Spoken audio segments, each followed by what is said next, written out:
ባለፈው ቪዲዮአችን ስለ ባይፖላር ዲስኦርደር መግቢያ የሚሆኑ መልእክቶችን አስተላልፌ ነበር። በዚህኛው ቪዲዮ ስለ ምልክቶቹ፣ ስለ ተለያዩ የባይፖላር አይነቶች ከእናንተ ጋር ማውራት እፈልጋለሁ። በዚህ ቪዲዮ እዚህ ላይ ነው ገለጻው የሚያተኩረው።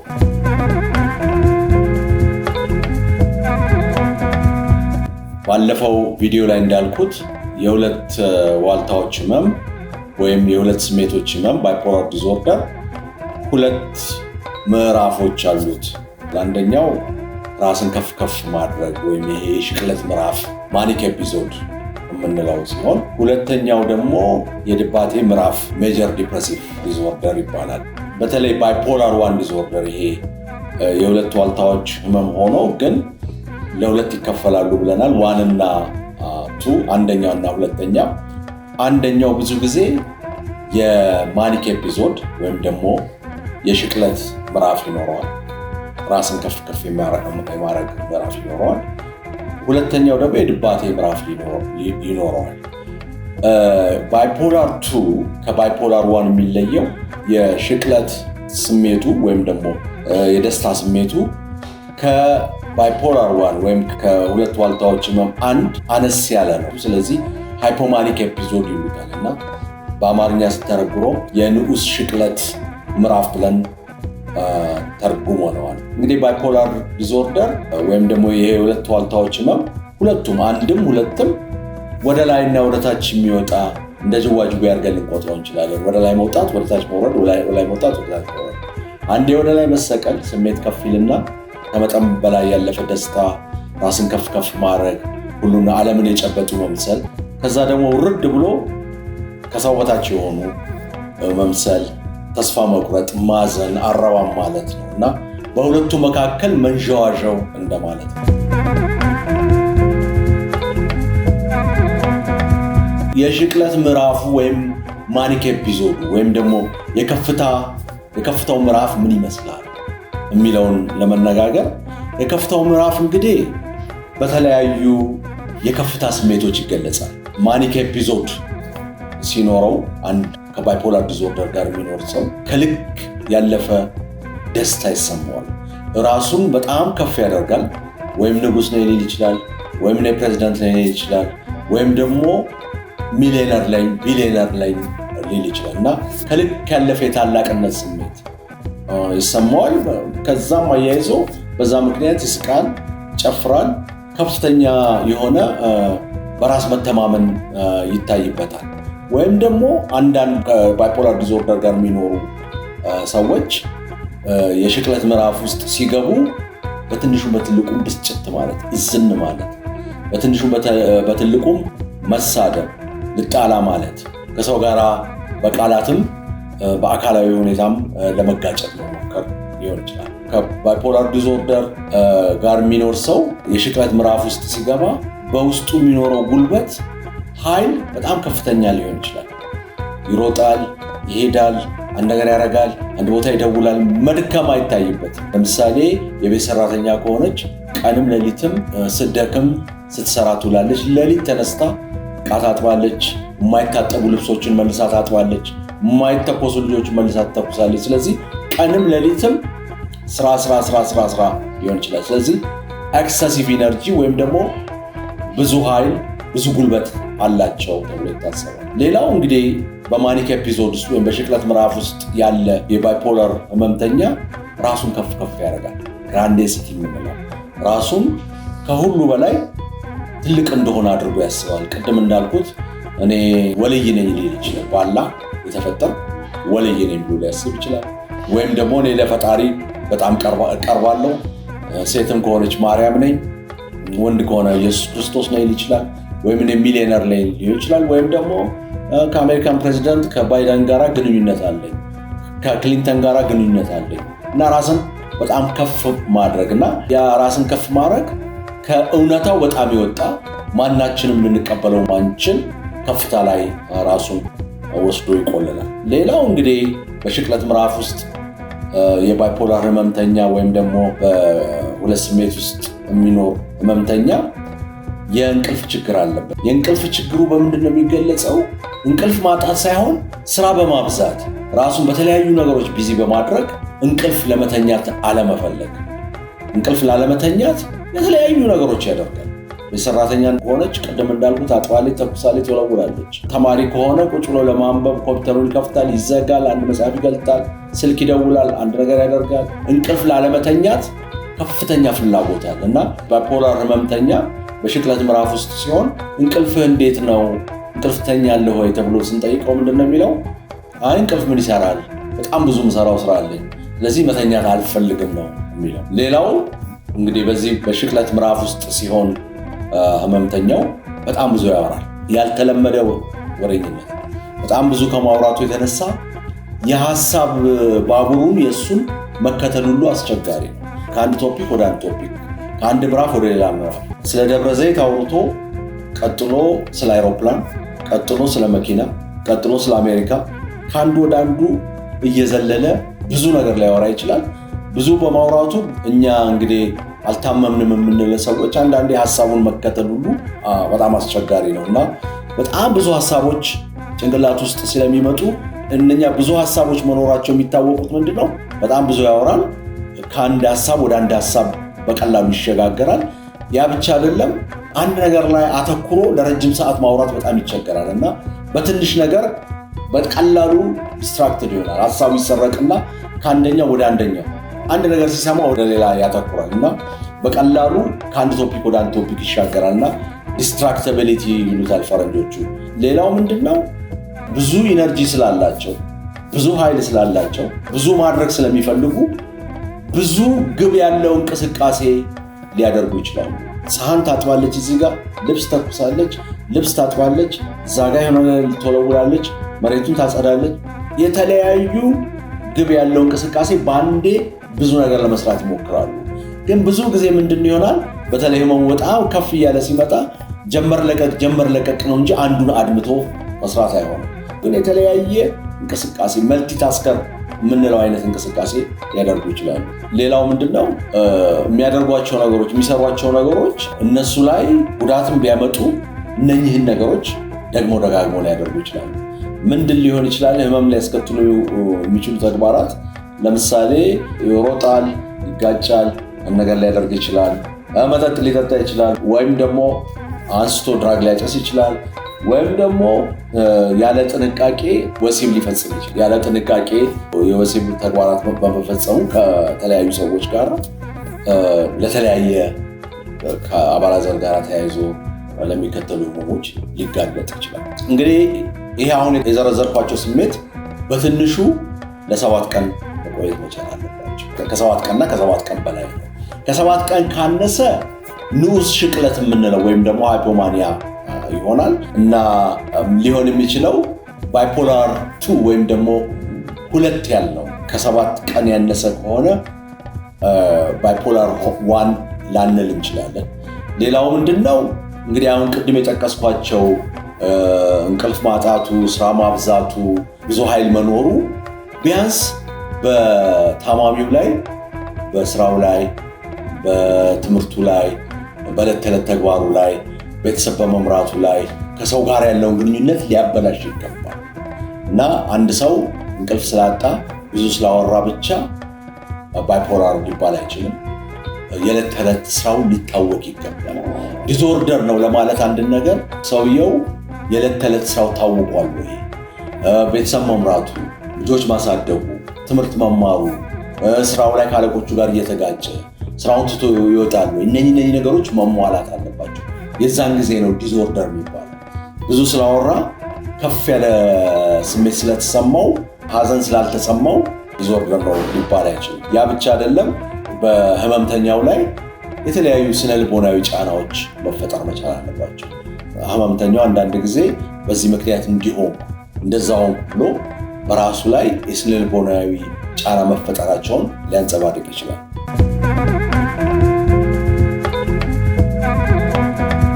ሁለተኛው እንግዲህ ይሄ የንዑስ ሽቅለት ምዕራፍ ወይም ደግሞ ሃይፖማኒክ ኤፒሶድ። ሃይፖማኒክ ኤፒሶድ ከሽቅለት ምዕራፍ ዝቅ ያለ፣ በተለይ በቀናት ከ7 ቀን በታች የሆነ በህመሙም ጥንካሬ ከዋናው ሽቅለት ያነሰ ነው። ብዙ ሊያወራ ይችላል፣ ብዙ ሊነጋገር ይችላል፣ ግን ከዋናው ሽቅለት ጋር ሲነጻጸር በጣም አነስተኛ ነው። ለዚህ ነው ሃይፖማኒክ ኤፒሶድ የሚሉት። አንድ ህመምተኛ በኑዝ ሽቅለት ምዕራፍ ውስጥ ሲሆን ምን አይነት ምልክቶች ያሳያል? በአብዛኛው ከሽቅለት ጋራ በጣም ተመሳሳይ ነው። የሽቅለት ምልክቶች ከ7 እና 7 ቀን በላይ ሲሆኑ የኑዝ ሽቅለት ምዕራፍ ወይም ደግሞ ሃይፖማኒክ ኤፒሶድ እስከ 4 ቀን ብቻ የሚቆይ ነው። ብዙ ጊዜ ከባይፖላር ዲስኦርደር ከሚኖረው ታማሚ ላይ የሚያደርሱት ጫና በጣም ትንሽ ነው። ምናልባት የኑዝ ሽቅለት ምልክቶችን ይዞ እንደምንም እያለ የዕለት ተዕለት ስራው ሊሰራ ይችላል፣ ቤተሰብ ሊመራ ይችላል፣ ትምህርት ቤትም ገባ ወጣ ሊል ይችላል፣ ስራም ላይ ሊሰራ ይችላል። ስራ ላይ ምናልባት ወዳጆቹ፣ የስራ ባልደረቦቹ ትንሽ ፈጠንክ፣ ምንድነው በጣም ደስታ ይሰማል፣ ምን አገኘህ ምናምን ሊሉት ይችላሉ። ማንም ሰው ያንን ነገር ሳያውቀው ሊያልፍ ይችላል። ሃይፖማኒክ ኤፒሶድ ማለት ወይም የኑዝ ሽቅለት ምዕራፍ ማለት ያ ነው እና የዕለት ተዕለት ስራውን በጣም ሊያስተጓጉለው ይችላል። በተጨማሪም ምልክቱ በጣም ከባድ ስላልሆነ የዕለት ተዕለት ህይወቱን በጣም ችግር ስለማይከተው ተኝቶ ሁሉ መታከም ላያስፈልገው ይችላል። በተጨማሪ ደግሞ ከእውነታው አይወጣም። ብዙ ጊዜ በእውነታው ውስጥ ሆኖ ነው አንዳንድ ነገሮችን የሚያደርገው እና ከእውነት አፋች ምልክቶች የሉትም። በእውነት ውስጥ ሆኖ ነው የሚንቀሳቀሰው። ከሽቅለት ምዕራፍ ጋር ሲነጻጸር የሽቅለት ምዕራፍ ያላቸው ሰዎች ሙሉ ለሙሉ ከእውነት ሊፋቱ ይችላሉ፣ ከሪያሊቲ ውጭ ሊሆኑ ይችላሉ እና የራሳቸው ዓለም ፈጥረው ራሳቸውን ከፍ አድርገው እኔ ፕሬዚዳንት ነኝ፣ እኔ ጠቅላይ ሚኒስትር ነኝ ብለው ከእውነቱ ሙሉ ለሙሉ ሊፋቱ ይችላሉ እና የኑዝ ሽቅለት ምዕራፍ ያለው ወይ ሃይፖማኒክ ኤፒሶድ ያለው ግን ምናልባት ራሱን ከፍ ሊያደርግ ይችላል። ግን ያ ከፍ ያደረገው ነገር አካባቢውን ላይረብሽ ይችላል።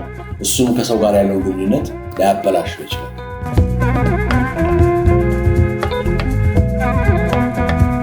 ይሄ ቅድም ሃይፖማኒክ ያልነው ነገር ከኖርማል ደስታ ጋራ ሊቀራረብ ይችላል፣ ሊመሳሰል ይችላል እና ምንድነው ልዩነቱ? አንዳንዴ ሁላችንም በህይወታችን ፍንድቅ ልንል እንችላለን፣ በጣም ከፍተኛ ደስታ ሊሰማ ይችላል እና ከኑዝ ሽቅለት ወይም ከሃይፖማኒያ ምን ሊለየው ይችላል? ኖርማል ደስታ ብዙ ጊዜ ለትንሽ ጊዜ ነው የሚቆየው፣ ለሰዓታት ሊቆይ ይችላል እንጂ 4 ቀን 5 ቀን በተከታታይ ልንቦርቅ ደስ ሊለን አይችልም ብዙ ጊዜ። ስለዚህ በጣም ለትንሽ ጊዜ ነው የሚቆየው ከኑዝ ሽቅለት ጋር ሲነጻጸር። በተጨማሪም አንድ ነገር አግኝተን ወይም አንድ ነገር ሆኖልን ደስ ሊለን ይችላል፣ ግን ደስታው ሲያልቅ ወደ ድብርት ውስጥ አንገባ። በኑዝ ሽቅለት ጊዜ ግን ወዲያ ወደ ድብርት ይገለበጥና ልብ ያለ ድብርት ውስጥ ገብተን ተስፋ መቁረጥ፣ ማዘን፣ ሁሉ ነገር ማስጠላት፣ ደስታችን ብር ብሎ ይጠፋል። ሌላው ምንድነው? ኖርማል ደስታ የሚኖረን እንግዲህ የሆነ ነገር ስናገኝ ነው እና ካገኘነው ነገር ጋር በጣም ተመጣጣኝ ነው።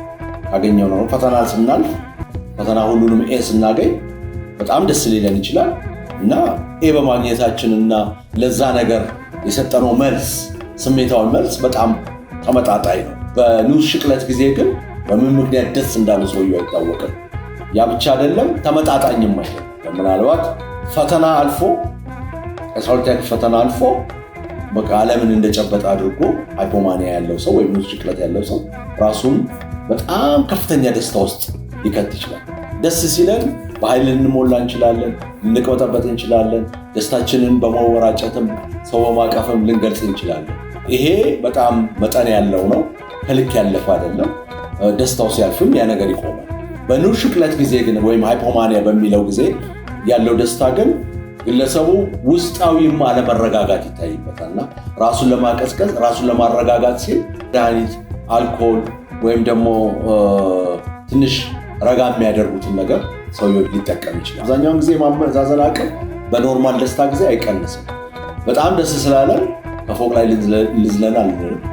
በጣም ደስ ስላለን የምናከብራቸውን ሰዎች ዝም ብለን ስልክ አንስተን አንደውልም ደስታችንን ለመግለጽ።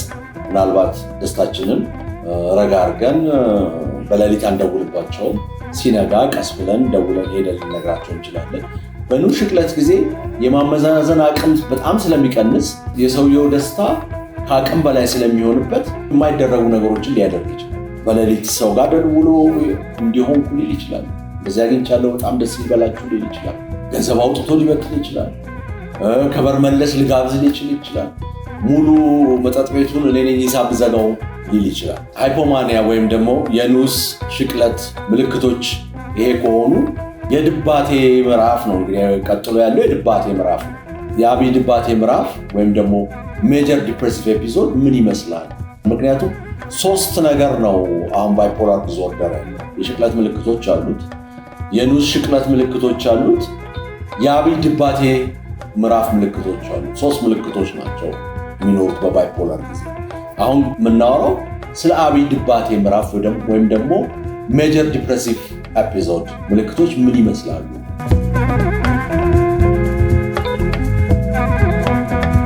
እንግዲህ በሜጀር ዲፕሬሲቭ ኤፒሶድ ወይም ደግሞ የአብይ ድባቴ ምዕራፍ ውስጥ የሚኖር የባይፖላር ዲስኦርደር ህመምተኛ ከፍተኛ ድብርት፣ ከፍተኛ ዝቅት ይኖረዋል። ድብርቱ በተለያየ ነገር ሊገለጽ ይችላል። ሰውየው ራሱ በጣም አስጠልቶኛል፣ በጣም ደብሮኛል፣ በጣም ተጭኖኛል ሊል ይችላል። ሙሉ ለሙሉ ምንም አይነት ደስታ ላይኖረው ይችላል። ፈረንጆቹ አኒዶኒያ ይሉታል። ምንም አይነት ደስታ፣ ምንም ነገር አያስደስተውም። በዚህ በአብይ ድባቴ ምዕራፍ ውስጥ ያለ ህመምተኛ ይህ ብቻ አይደለም፣ ከፍተኛ ድካም፣ ምንም ኃይል አይኖረው፣ ምንም ነገር ማድረግ አይፈልግም። ከአልጋው ተነስቶ ጥርሱን መፋቅ ትልቅ ተራራ እንደመግፋት ሆኖ ይታያል። ሻወር መውሰድ የማይታሰብ ነገር ነው። ፊቱን ታጥቦ ምግብ ለመብላት ትልቅ ተራራ እንደሚገፋው። ስለዚህ ምንም ጉልበትም ኃይልም አይኖረው። ያ ብቻ አይደለም፣ ከፍተኛ የምግብ መቀነስ ይኖረዋል። ምግብ መብላት አይፈልግም፣ ውሃ መጠጣት አይፈልግም። በዚህ ምክንያት ከፍተኛ የክብደት መቀነስ ይኖረዋል። ምናልባት ህመምተኛው ወደ ሆስፒታል ሲመጣ ከፍተኛ ክብደት መቀነስ ኖሮት ከስቶ ገርጥቶ ወደኛ ሊመጣ ይችላል። በተጨማሪም ከፍተኛ የእንቅልፍ ማጣት፣ ምንም እንቅልፍ ላይኖረው ይችላል። ለ1 ሰዓት ብቻ ለ30 ደቂቃ ብቻ ሊተኛ ይችላል። ከዛ ውጭ ምንም እንቅልፍ ላይኖረው ይችላል።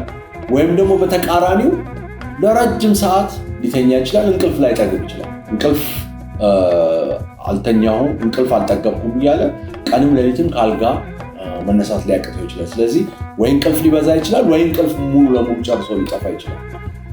ሌላው ምንድነው? ጸጸት፣ እኔ አልጠቅምም፣ እኔ አረባም፣ የጥፋተኝነት ስሜት። በተለይ ባለፈው ህይወቱ ያደረጋቸው ትንንሽ ነገሮች ሰማይ አክለው ገዝፈው ተራራ አክለው በጸጸት ጭንቅላቱን ይቀጠቅጡታል። ሁሌ ይጸጽተዋል። እንዲህ አድርጌ፣ እንዲህ ባላደርግ ኖሮ፣ እንዲህ ባይሆን ኖሮ እያለ እየደጋገመ ስለሚጸጸት የጸጸትና የጥፋተኝነት ስሜት ይቸገረዋል። ሌላው ምንድነው? በአብይ ድባቴ ምዕራፍ ውስጥ የሚኖር ሰው ትኩረት የለውም። አንድ ነገር ትኩረት አድርጎ መስራት አይችልም። ትኩረት ስለሌለው ማስታወስ ችሎታው በተለይ ወርኪንግ ሚሞሪ የምንለው ኢሚዲየት ሚሞሪ፣ የቅርብ ነገሮችን ከሰው ጋር መነጋገር፣ ከሰው ጋር ማውራት፣ ቁርሱን በልቶ እንደሆነ አልበላ እንደሆነ እነኚህን በሙሉ ማስታወስ በጣም ይቸግራል። ስለዚህ ትኩረት የለውም። ሲያወራም አንድ ነገር ጀምሮ ቀጥሎ ለማውራት በጣም ይቸገራል። ወይም ደግሞ በረጅሙ እኛ ስናወራው የእኛን ሀሳብ ፎሎ ማድረግ ወይም መከታተልና ያለውን ነገር ደግሞ መናገር በጣም ያስቸግረዋል። ከዚህ በተጨማሪ እንግዲህ ተስፋ ከመቁረጥ አረባም፣ እኔ ምን ዋጋ አለኝ ከማለት የተነሳ ባልኖርስ የሚል ሀሳብ በተደጋጋሚ ጭንቅላት ውስጥ ሊመጣ ይችላል። ራሱን ለማጥፋት ሊያስብ ይችላል፣ ሊያቅድ ይችላል። ያ ብቻ ሳይሆን ሊያዘጋጅ ይችላል። የተለያዩ ማቴሪያሎችን በዚህ ራሴን አጠፋለሁ፣ እንዲህ አድርጌ ራሴን አጠፋለሁ ብሎ ራሱን ለማጥፋት የሚያስፈልጉትን መሳሪያዎች፣ ማቴሪያሎች ሊያዘጋጅ፣ ሊገዛ፣ ሊሰበስብ ይችላል።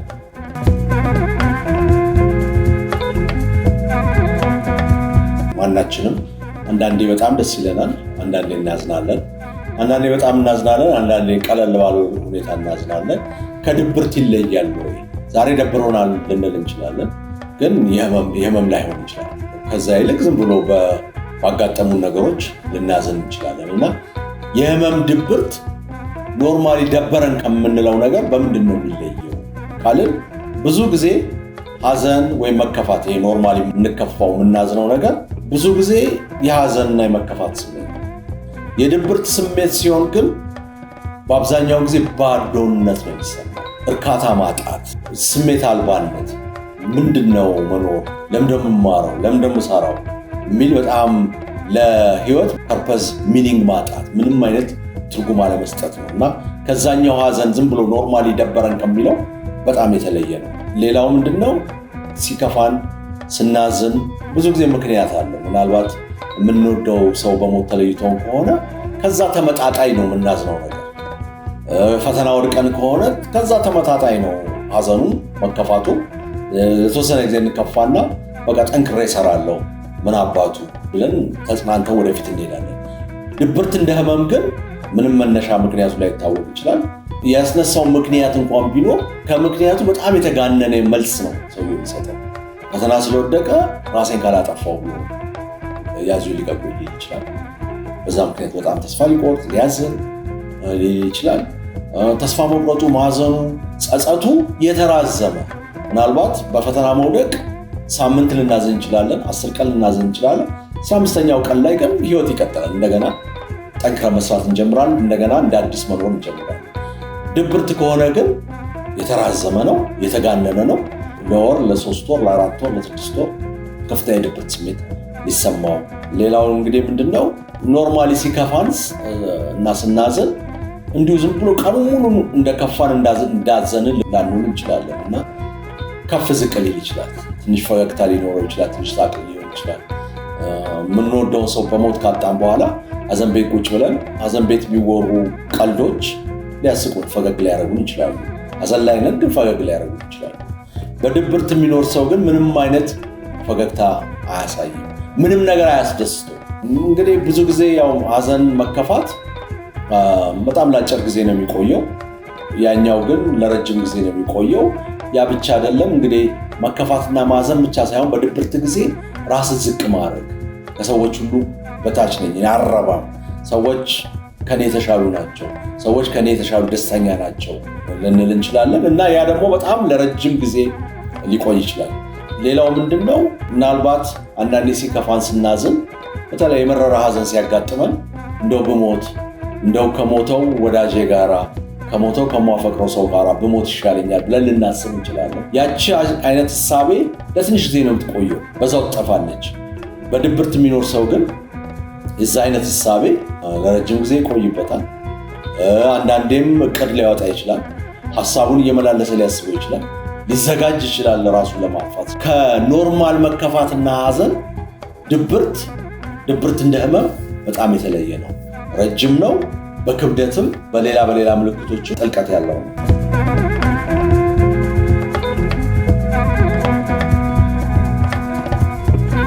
እንግዲህ ባይፖላር ዲስኦርደር የሁለት ዋልታዎች ህመም የተለያዩ ናቸውና አንደኛው ባይፖላር 1 ዲስኦርደር የሚባል ፈረንጆቹ የሁለት ዋልታዎች ህመም ቁጥር 1፣ ሁለተኛው የሁለት ዋልታዎች ህመም ቁጥር 2፣ ሶስተኛው ሳይክሎቲሚክ ይሉታል በአማርኛ ሲተረጎም አውደ ስሜት ይባላል። ሶስተኛው የሁለት ዋልታዎች ህመም አይነት ነው ሳይክሎቲሚክ ወይም ደግሞ አውደ ስሜት የሚባለው። እነኚህ በምልክትም በክብደትም በሕክምናውም የተለያዩ ናቸው።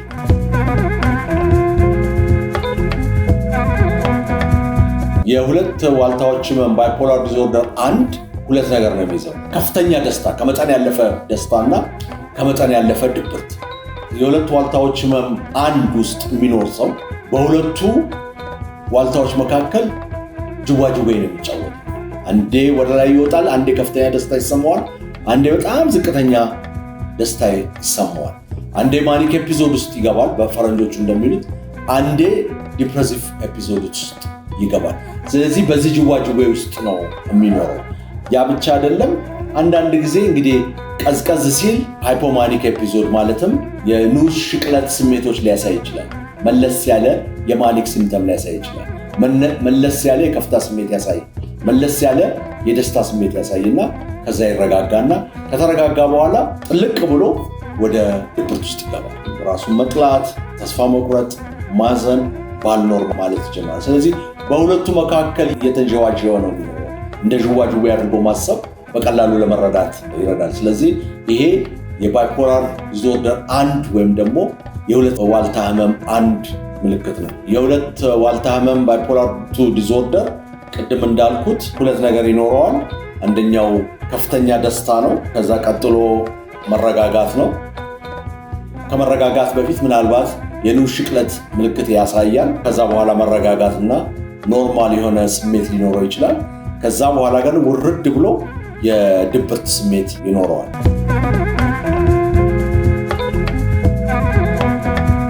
ወደ ባይፖላር 2 ዲስኦርደር ስንገባ ባይፖላር 2 ዲስኦርደር ላይ ምንድነው የሚሆነው? ህመምተኛው ሁለት የህመም ምልክቶች ነው የሚኖሩት። የመጀመሪያው የንዑስ ሽቅለት ምልክት ሊያሳይ ይችላል። ሃይፖማኒያ የምንለው በትንሹ ራሱን ከፍ ማድረግ፣ በትንሹ ማውራት፣ ስራ ማብዛት፣ ትንሽ ኃይልም ጉልበትም ሊኖረው ይችላል። አንዳንዶቻችን ምናልባት ልናውቀው እንችላለን። ብዙዎቻችን ግን ምነው ከሌ ዛሬ በጣም ደስ ብሎታል፣ ዛሬ ደግሞ ጥሩ ስሜት አለው ብለን ልናስብ እንችላለን። ግን በጣም ከፍ ያለ በጣም የተጋነነ ከፍ ያለ አይደለም። ስራውን ሊሰራ ይችላል፣ የዕለት ተዕለት ተግባሩን ሊከውን ይችላል፣ ቤተሰቡን ሊመራ ይችላል። ግን ከዕለት ተዕለት ስሜቱ በተለየ ሁኔታ ከፍ ያለ ደስታ ሊታይበት ይችላል። ያ እንግዲህ ሃይፖማኒክ ወይም ደግሞ የንዑስ ሽቅለት ምልክት ነው። እንግዲህ ባይፖላር 2 ምልክቶችን ነው ለመግለጽ እየሞከርኩ ያለሁት። በሁለተኛ ደረጃ ምን ይሰማዋል? ይሄ ሲያልፍ ከፍተኛ ድብርት።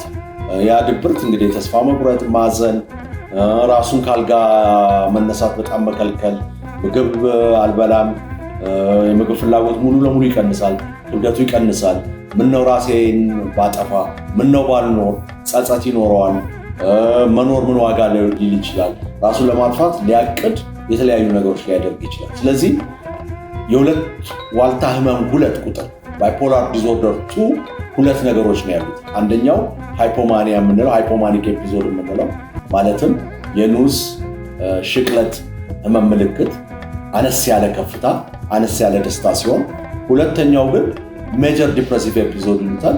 ከፍተኛ የድብርት ስሜት፣ ራስን ለማጥፋት መሞከር፣ ተስፋ መቁረጥ፣ ማዘን፣ ጸጸት ሊሆን ይችላል።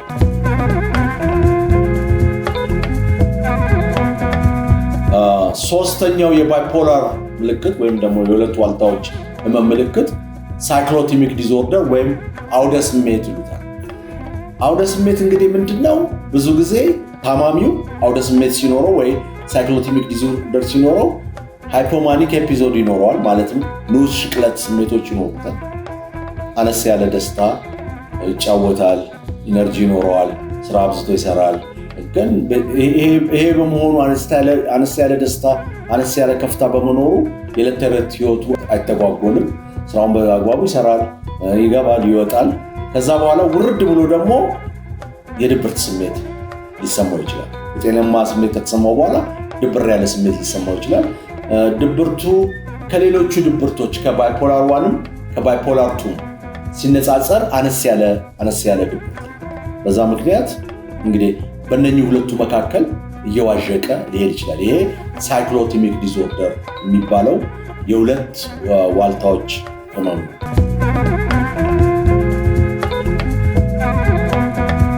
እንግዲህ እነኚህ ህመሞች የራሳቸው መለያዎች ወይም ደግሞ ስፔሲፋየሮች አሏቸው።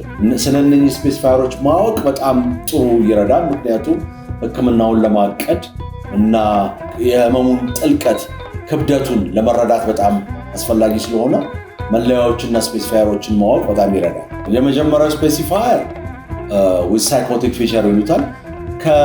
ከእውነታ መውጣት። ባይፖላር ዲስኦርደር ይኖረውና ሰውየው ከእውነታም አብሮ ይወጣል። ከእውነታ መውጣት ማለት ለምሳሌ እኔ ኢየሱስ ክርስቶስ ነኝ ካለ ከእውነታው ሙሉ ለሙሉ ወጣ። ከእውነታ አፋች ምልክቶች አንዱ ራሱን እንደ ኢየሱስ ክርስቶስ አድርጎ መቁጠሩ ሊሆን ይችላል። በዚህ ምክንያት የተሳሳተ ጽኑነት ሊኖረው ይችላል። ፈረንጆቹ ዴሉዥን የሚሉት ራሱን ከሪያሊቲ ሙሉ አውጥቶ ራሱን እንደ ኢየሱስ ክርስቶስ አድርጎ ሊያስብ ይችላል። በዛ ነገር ሊያምንበት ይችላል። አምኖ ኢየሱስ ክርስቶስን ሆኖ ሊንቀሳቀስ ይችላል። ማመን ብቻ ሳይሆን፣ ሁለተኛ ሃሉሲኔሽን ሊኖረው ይችላል። ማለትም ሰው በሌለበት ሰው ሳይናገር የተለያየ ድምፅ ሊሰማ ይችላል።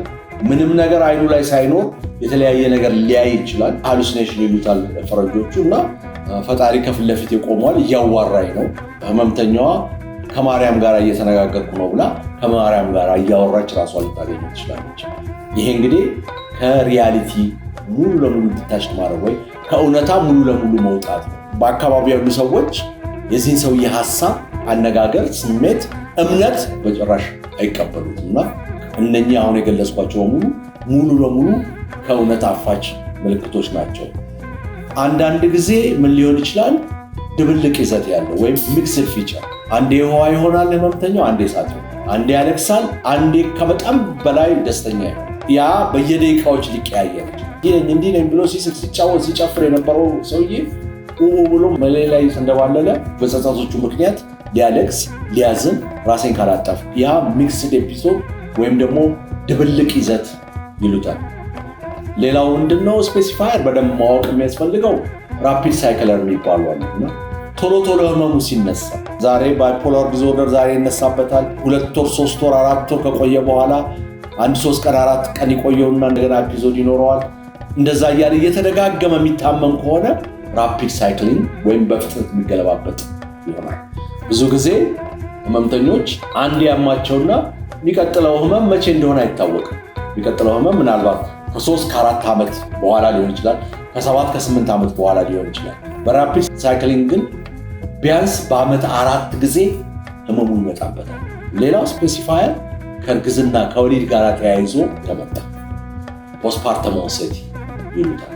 ከወሊድ በኋላ እናት ከወለደች በኋላ ባይፖላር ዲስኦርደር አብሮ ከመጣ ፖስትፓርተም ኦንሴት ነው ብለን እናስባለን። እና አንዳንድ እናቶች ሲወልዱ ባይፖላር ዲስኦርደር አብሮ ተያይዞ ሊጀምራቸው ይችላል እና የዛን ወይ ማኒክ ኤፒሶድ ይኖራቸዋል። ራሳቸውን ከፍ ማድረግ ሁሉም ነገር ማድረግ እንደሚችሉ ብዙ ማውራት የሆነ የተለያዩ ነገር ወይም ደግሞ ድብር ማለት ተስፋ መቁረጥ፣ ማዘን፣ ሁሉ ነገር ማስጠላት የባይፖላር የመጀመሪያው ምልክት ሊሆን ይችላል እና ከወሊድ ጋር አብሮ ተያይዞ የሚመጣ ተብሎ ይታሰባል።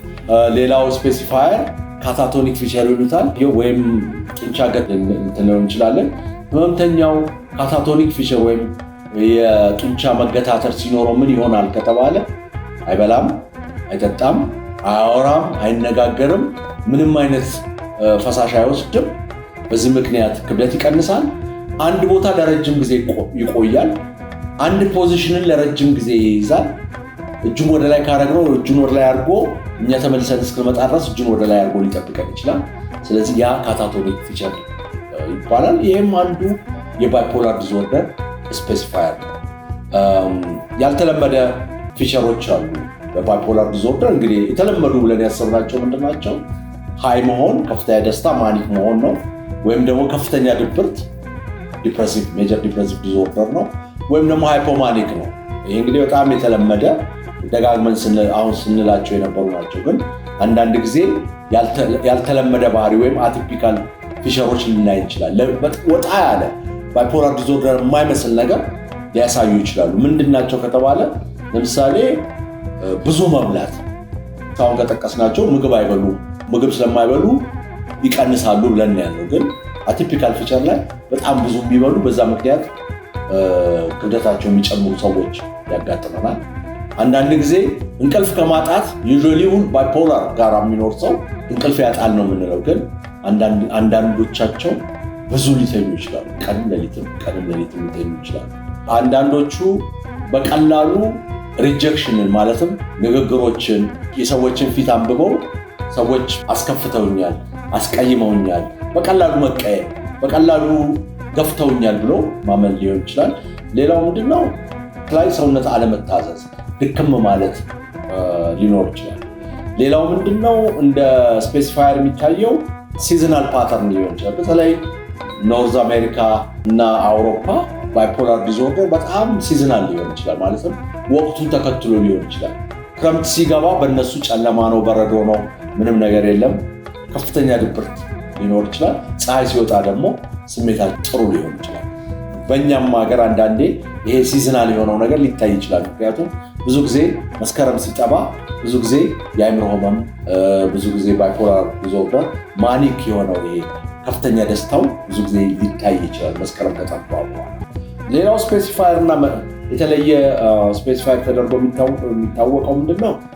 ባይፖላር ዲስኦርደር ሆኖ ከጭንቀት ጋር ተያይዞ ሲመጣ ህመምተኛው ጨንቀዋል፣ ውስጣዊ ያለ መረጋጋት አለው፣ አንድ ነገር ይፈጠራል ብሎ ያስባል፣ የሆነ ነገር ይመጣብኛል ብሎ ያስባል፣ የወጣ ሰው በሰላም አይገባም ብሎ ያስባል፣ የሞከረው ነገር አይሳካልኝም ብሎ ያስባል፣ ሞታለሁ ብሎ ያስባል። ከጭንቀት ጋር ከአንዛይቲ ጋር ተያይዞ ሊመጣ ይችላል። ይሄም እንደተለየ ስፔሲፋየር ሊታይ ይችላል። በመቀጠል ባይፖላር ዲስኦርደር ምን ያስነሳዋል? ምን አይነት ነገሮች ባይፖላር ዲስኦርደር እንዲኖረን ያደርጋሉ የሚለውን ነገር ገለጻ እናደርጋለን።